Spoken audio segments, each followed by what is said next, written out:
Hello there guys, welcome to another of my live videos.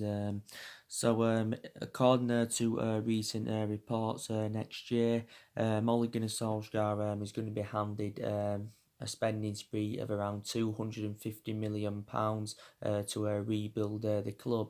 My overarching view on that is, I think for £250 million, we could get probably at least three or four players in.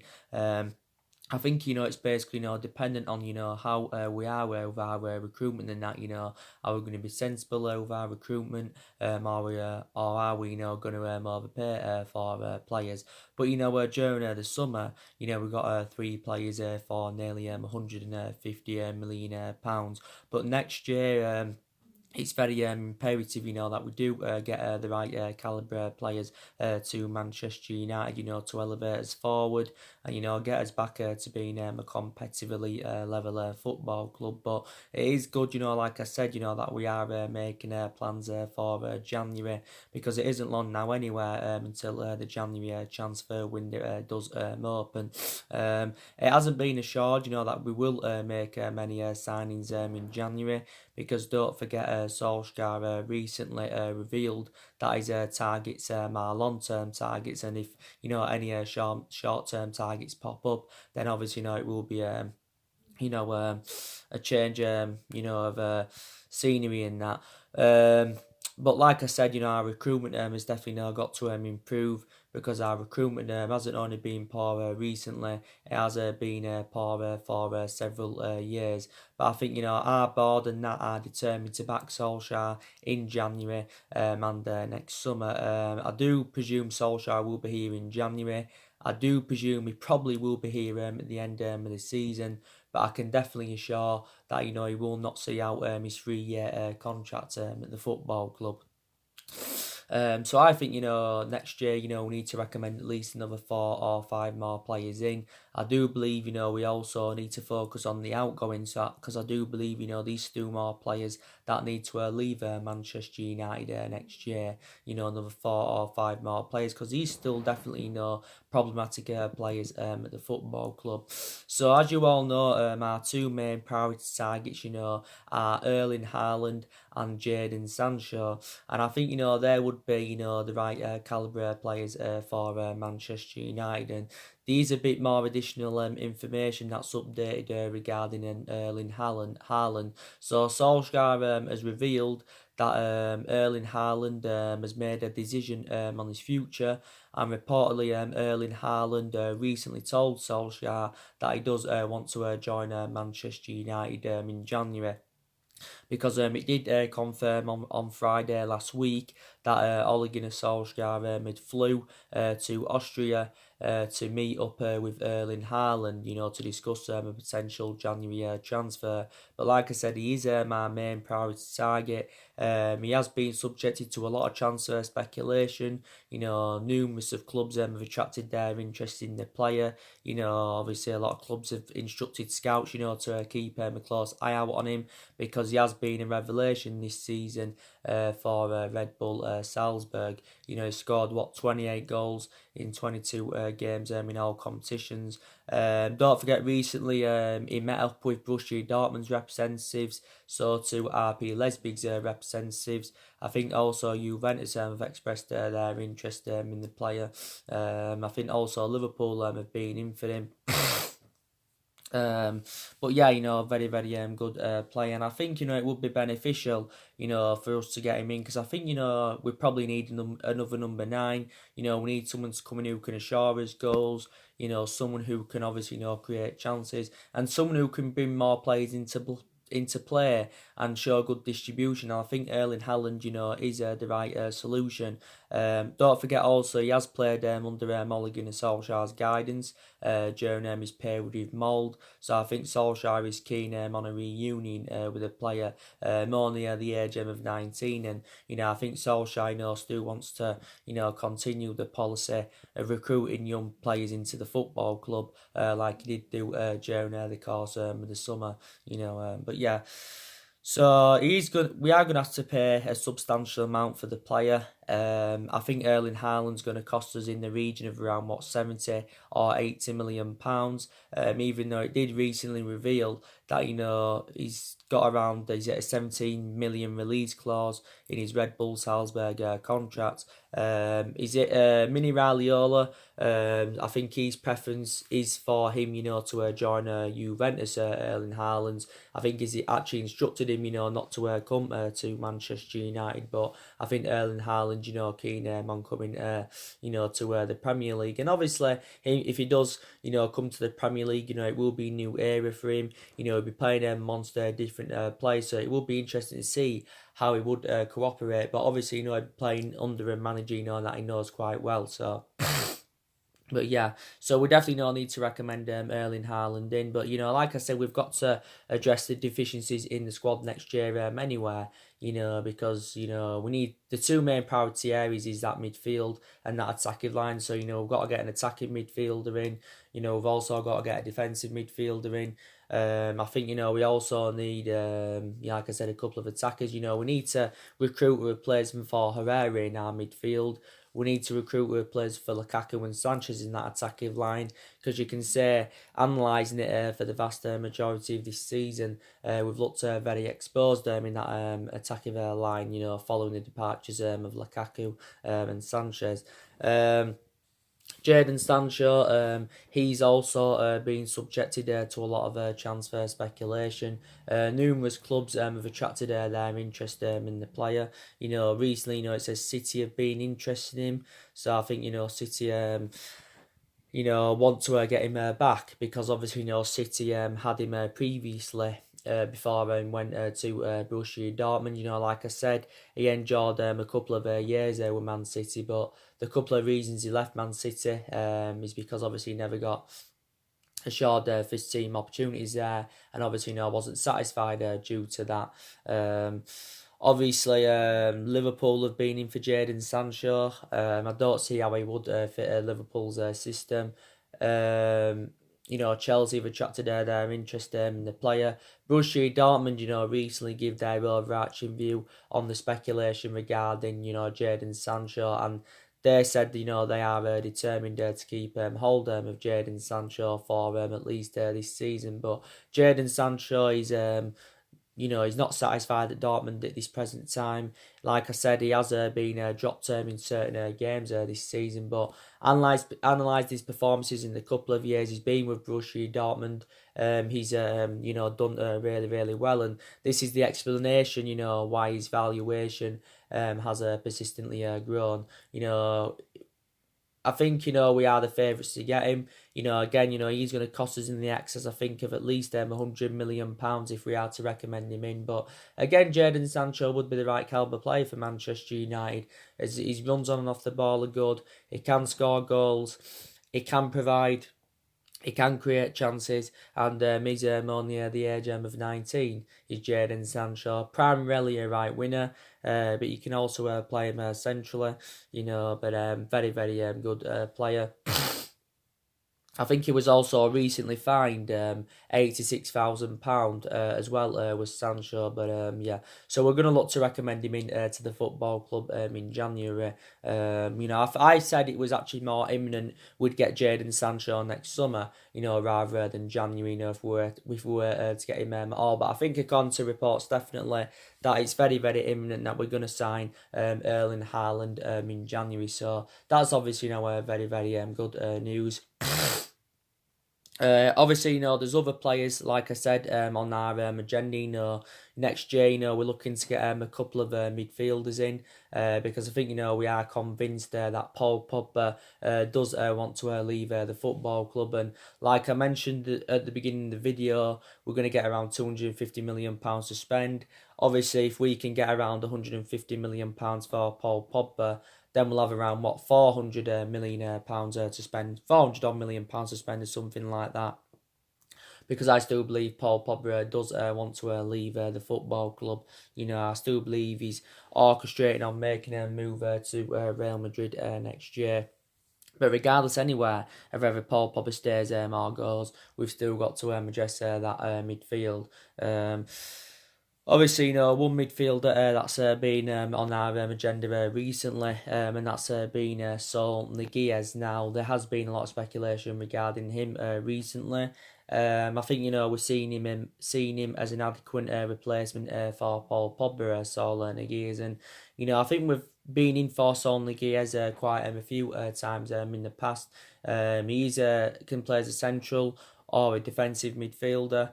He's only the age of 25, so he's actually nearly in his prime. Sol Niguez hasn't played in the Premier League as yet. He's actually spent the majority of his career with Atletico Madrid. He joined their youth academy in 2008. He's been senior squad since 2011 or 2012, and he's gone to make over 250 appearances for Atletico Madrid. So he's obviously no, you know, been there a number of years, but he's spent the majority of his career there. If we are to go in for him, he's going to cost us a substantial amount. He's Sol Niguez, he's going to probably cost us in the region of around £128 million. He's got a substantial release clause in his contract. I think that's around 130 odd million. He's still under contract with Atletico Madrid until 2026, because he signed a 9-year contract term a couple of years ago with them, but he's definitely another player on our agenda. Obviously, there's still a lot of talks going on regarding Christian Eriksen. A lot of talks going on about him. Out of Christian Eriksen and Sol Niguez, my preference, would be Christian Eriksen, because obviously Christian Eriksen knows the Premier League well. He's played in the Premier League for years. He's now into his seventh season with Tottenham. He's spent obviously 6 years with them. Christian Eriksen is predominantly an attacking midfielder. Is 27 years of age, so he has still got a lot of development in him. Christian Eriksen has made 219 appearances in the Premier League for Tottenham, scored 50 goals, provided 62 assists. I think he's made over 300 other appearances in all competitions. We obviously was in for Christian Eriksen during the summer, but we opted out of the race for him because obviously we believed his preference was to make a move to Real Madrid, and Real Madrid could reignite their interest in Christian Eriksen next year. Obviously, if we had to go in for Eriksen in January, he's going to probably cost us a substantial amount. Not at the first, what Tottenham were demanding, because at the first Tottenham wanted in the excess of around £130 million for him, but I think no one was willing to pay it. They were reluctant to pay it, so I think Tottenham lowered their price to around £60 or £70 million. Obviously, Tottenham, from a Tottenham perspective, they'd rather cash in for Eriksen in January rather than letting go on a free transfer, because his current contract does expire next summer. Obviously, Tottenham only paid around, was it 11 or 12 million pounds for him from Ajax back in 2013 and that. So I think he would dramatically improve us in that midfield. Eriksen can score goals, he can create chances and that. Tottenham don't really want to lose him, because Tottenham know how much an imperative player he is. But I can't wait anywhere until the January transfer window does open. I can't wait at all. But I do believe the players we was in for during the summer, the vast majority of them at least, will reignite our interest in some of them next year. But I do believe we'll do the vast majority of our transfer business next summer. Obviously, now, we are sitting sixth in the league. We are, 4 points behind top four. So you can say, that top four now is definitely now on for us. I fully disregarded that top four, was it around 3 or 4 weeks ago, because, I was very sceptical that we was going to get that top four because we was too far behind. But I think, we have got a chance of getting it. I said, it's very imperative that we get that top four this season, so we can get a Champions League football secured for next season. Obviously, when you're in Champions League football anywhere, you do attract players to the elite level. You know, there's two ways we can get Champions League, and that's either getting in that top four, or progressing in the Europa League. And obviously, we've won Group L. We've won Group L. We are into the knockout stages of the competition, but honestly, I do believe we are good enough to win the Europa League, because we did it a couple of years ago under the Jose Mourinho era, but very, very disappointing result yesterday against Everton at Old Trafford. Obviously, you saw my match reaction for the game, and we went into the game yesterday. With a lot, we went into the game yesterday. With a lot of confidence. I expected us, to actually, win the game. We also went into the game, with back-to-back wins, against Tottenham and Man City. Was looking to win our third game on the trot in the Premier League. We also beat AZ Alkmaar on Thursday. So there was basically no excuse, why we didn't win that game yesterday. I thought we was unlucky with the goal. But apart prior to that, there was no excuse, because we rested a lot of players in the game against AZ Alkmaar. We rested Luke Shaw against Alkmaar. We rested Alwan Bissaka. We rested McTominay. We rested Fred. We rested Rashford and that.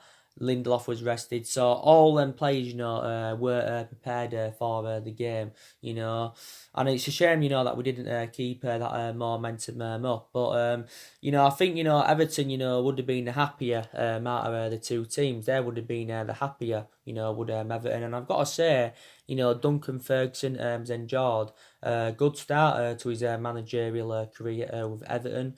I don't think he wants it on a permanent basis, so he's only there on an interim basis. He's Duncan Ferguson. Everton beat Chelsea, the other week 3-1. The drew was yesterday, so Everton, will take that, but Everton anyway, have enjoyed really a difficult start to the season overall. So basically, it's a game, where we should have definitely won. Like I said, I'll give you some of the stats. We created a lot of chances in the game yesterday. I think we created 18 chances. Everton only had 3. I think we had a total of 24 shots in the game. We dominated the vast majority of the possession. Lingard should have scored after 15 seconds in the game. He missed a sitter. Rashford had some decent opportunities. He also had one from a free kick, a good save from the Everton goalkeeper. Daniel James should have also, scored as well. So we had a lot of chances yesterday. And, I just think, this season that we've drawn too many games. It's our 7th draw this season. And I think, some of the games, that we have drawn this season, we should have, turned them into wins. We've also lost 4 games so far this season, so we've registered 25 points from 17 league games. So we are now nearly halfway through the season. So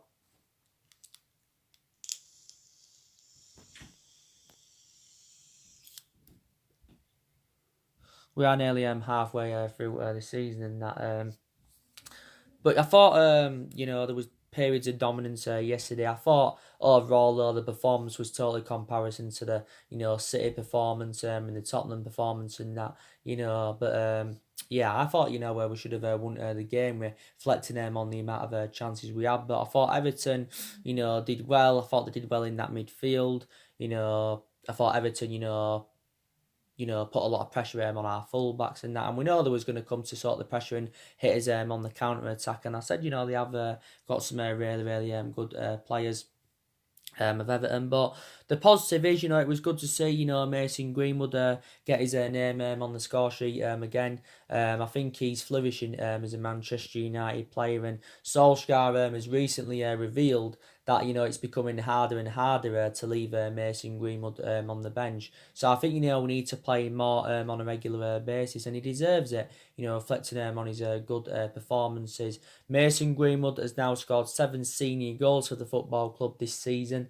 Two of his goals have come in the Premier League. The vast majority of his 7 goals have actually come in the Europa League, because he's actually started quite a few games in the Europa League. But I thought he took his goal very, very well in the 77th minute. Daniel James obviously got the assist, so it was good to see him get an assist. He actually could have shot himself, but obviously decided to give it to Mason Greenwood. But I've got to say, he needs to play more on a regular basis, and I thought he did really, really well anyway in general when he came on. Um, there was some good individual performances yesterday. Like I said, McTominay and Fred are complementing each other fantastically well in our midfield. Lingard, like I said, had chances yesterday. Rashford again did really, really well. That was Rashford's 192nd appearance with the football club. Martial wasn't the best player on the pitch yesterday. I don't think he was bad. That was Martial's 189th appearance yesterday for the football club. He obviously plays in that number 9, does Anthony Martial. But I think it would be beneficial, like I said earlier on in the video, if we could recommend another number 9 in. We have got players, coming back from injury, which is very, very good. Obviously, don't forget recently, McTominay came back from an ankle injury. Anthony Martial came back from a muscular problem. Luke Shaw come back from a hamstring injury not too long ago. Tuanzebe came back from a hip injury. Lingard's just come back from a knock, which is very, very good.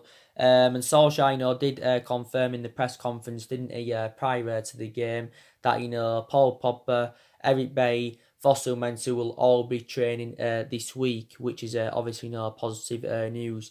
We do know Pogba has had an ongoing ankle injury. He has been out for over 3 months, is it? With this ankle injury, so hasn't been in action since September. Solskjaer did say, when he is back, when he does regain full fitness, he will play loads of games. He will play loads of games under his belt, because he's missed the vast majority of our games this season due to injury.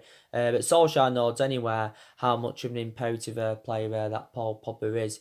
Very, very imperative player. And even Ryan Giggs recently said, it's the next step for us, when Paul Pogba, is back. But I've got to say, with Paul Pogba's absence, Fred has fulfilled his position well. I think he's definitely, rejuvenated himself recently. And I think if Fred and McTominay can keep the consistency up, I think maybe they could emulate into 2 Galactico midfielders, but I'm still sceptical, about them, being the long-term solutions for Man United. But, Fred's fulfilled Pogba's position well, but, we know the difference that Pogba makes in that midfield, and analysing the vast majority of his Man United career so far, this is since he rejoined the football club back in 2016. He has been mainly inconsistent, and he hasn't really exceeded expectations.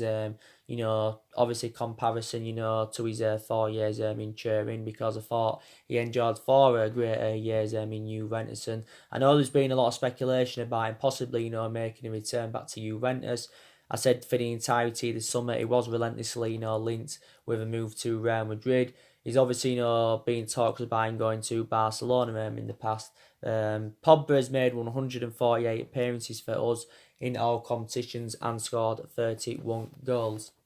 And he's still got 18 months left, around 18 months left on his contract, and he's on around 290 grand a week. But when he's in scintillating form, Pogba, you've got to say he's one of the best in the world, like Solskjaer was recently saying. So it would be beneficial when we do get him back into the team.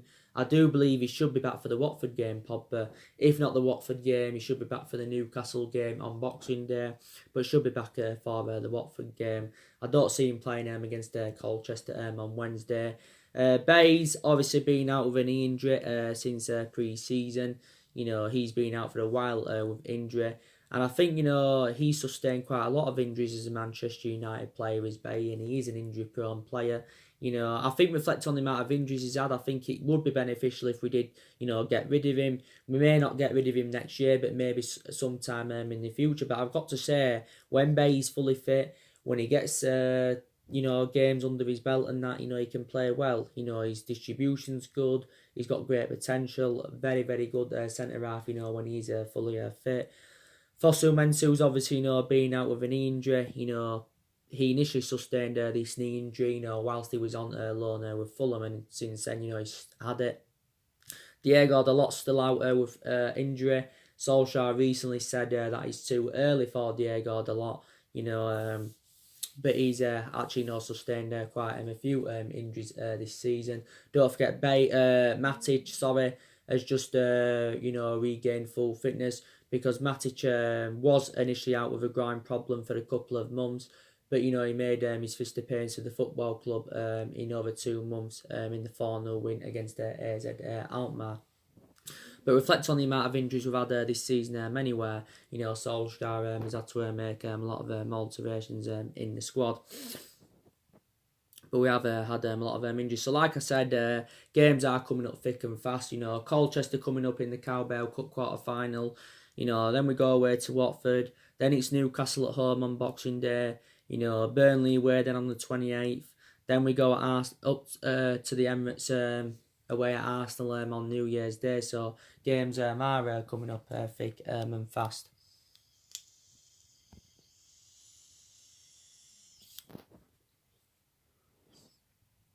But I've got to say, my perception on Ole Gunnar Solskjaer is, he's not the right man for Manchester United. He's not the long-term solution for the football club. And like I said recently, didn't I?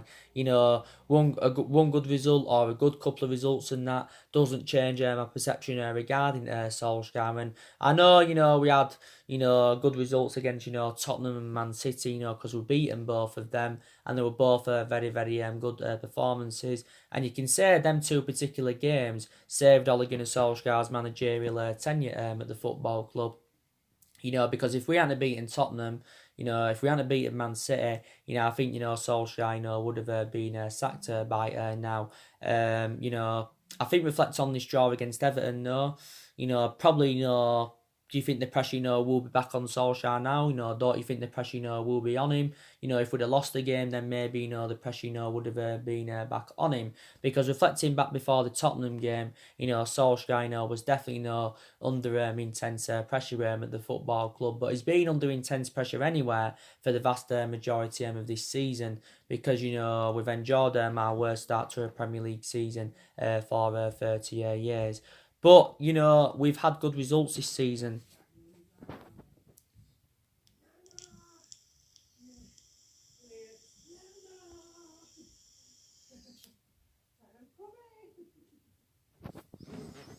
But we've had good results this season. Like I said, my record against elite opposition has been good. We're beating City, we're beating Tottenham, we're beating Leicester, we're beating Chelsea at the beginning of the season. We drew with Liverpool. We're the only team this season to take many points from Liverpool. But we need to replicate this against their lower opposition, because we seem to be struggling against their lower opposition. And that's something we've got to improve. And we did, to be fair, where we did do that against AZ Alkmaar, but we've got to do better against the lower opposition. And, Solskjaer has, been at the football club now for, a year. It's almost a year he's been here. He's obviously, been here, since December of last year. He got recommended in following, the dismissal of Jose Mourinho last December. And obviously, Solskjaer, came in at the first as the interim manager. He was the interim manager, for 3 months, but he did really, really well in that 3-month period. He exceeded expectations. The results were good, the performances were good, and that. But since he got the job permanently, back in March, it's been totally comparison to what I saw in that 3-month period. And I've analysed it over this 9 months or so. He has been the permanent manager, and he's, for the vast majority of this 9-month period, he's enjoyed a really, really difficult time. We've had some good periods, where we've gone on winning runs and that, but, it seems to be always back to, square one every single time. But I've got to say, we have had some good games under Solskjaer. We haven't had many good games, but we've had some good games. Like I said, it was good against City. We was good against Tottenham. I've got to probably say the City game is probably Ole Gunnar Solskjaer's best game so far during his managerial career with Man United. We also had a good game against Liverpool, despite the fact that we didn't win. I thought we also had a good game away at Norwich earlier on this season. That was a very, very good team performance. Obviously, the PSG game was very, very good last season. That's Ole Gunnar Solskjaer's most iconic moment as manager. The PSG game. I think our biggest away win under the Solskjaer era was the Cardiff one.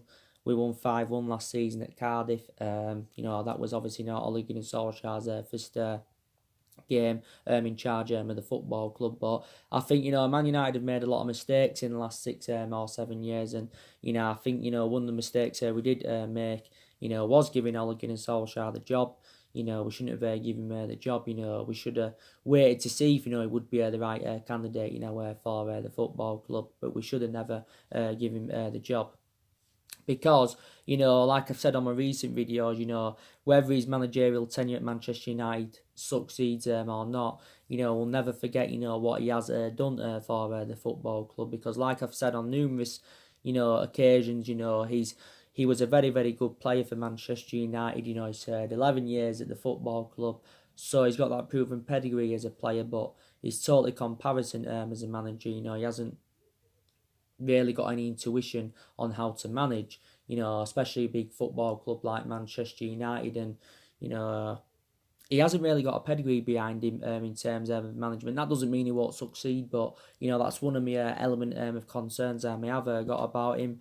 Don't forget, the likes of Ed Woodward, he's still determined to back Solskjaer. Joel Glazer, obviously, he recently had negotiations with Solskjaer, and he actually assured that Solskjaer's job is safe. Obviously, the vast majority of our players are willing, to keep faith in Solskjaer. So I'm very sceptical, that he will be sacked at this present time. But if we did get rid of him anywhere, it wouldn't solve a lot of problems at the football club. But I definitely think we need to see a variety of changes at the club. I think, we need to get a new manager in.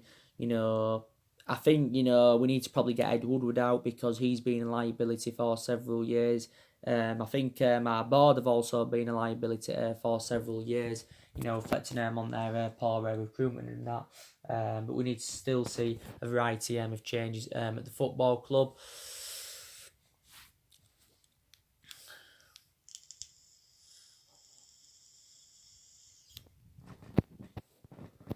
Like I said to you recently as well, I said, a lot of aspects of our game have improved.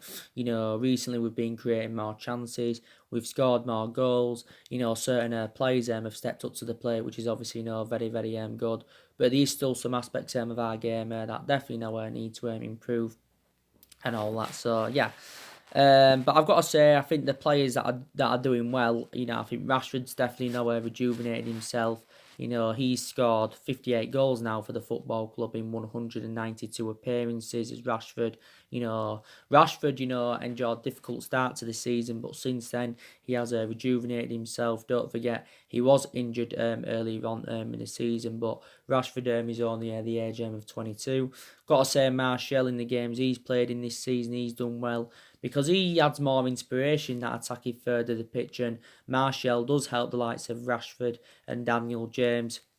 I've got to say Daniel James has enjoyed a fantastic start to his Manchester United career. But I've got to say anyway, overall, the 3 signings that we recommended in during the summer, you've got to say, they've been our best players this season of Daniel James and Wan-Bissaka and Harry Maguire. But I've said to you, Solskjaer is inheriting a good squad, because taking into account the amount of money that's been invested into the football club over the years, since the Alex Ferguson era, a lot of money's been invested into the football club. We've also got, players on a lot of money. And, we're not in that commanding position, that we should be in, which is obviously, very, very disappointing. But it is going to be a long rebuilding process, and we'll have to see, who we can recommend in to the football club next year. But some people have said, if we can, give Solskjaer, the time that he's demanding from the club, if we can give him, probably another 3, maybe 4 years, then maybe he can emulate into another Alex Ferguson. I'm sceptical that Solskjaer will invoke Ferguson's legacy to save him at Manchester United. I don't see that happening. It won't happen. I said, regardless of who our manager is anywhere, no one will follow Alex Ferguson's legacy. We'll never replicate what we did under Alex Ferguson. So that's something we have got to accept. But we can't just we can't persistently keep sacking managers anywhere. I think we need to get rid of Solskjaer, but we're not really known for the sacking football club anywhere, despite the fact that we have sacked 3 managers since the Alex Ferguson era, so take that into account as well. But not long now anyway, like I said, until the January transfer window opens. There will be more videos coming up soon, later on today. Drop your comments, likes below on the channel. Probably my preview for the Colchester game will be today. Or if it isn't today, it will be tomorrow, because I presume what Solskjaer will be doing his press conference today. I think it will be tomorrow if it isn't today, because obviously the match is on Wednesday against Colchester. Solskjaer will obviously see that game as another chance to give the youngsters more experience. But he did.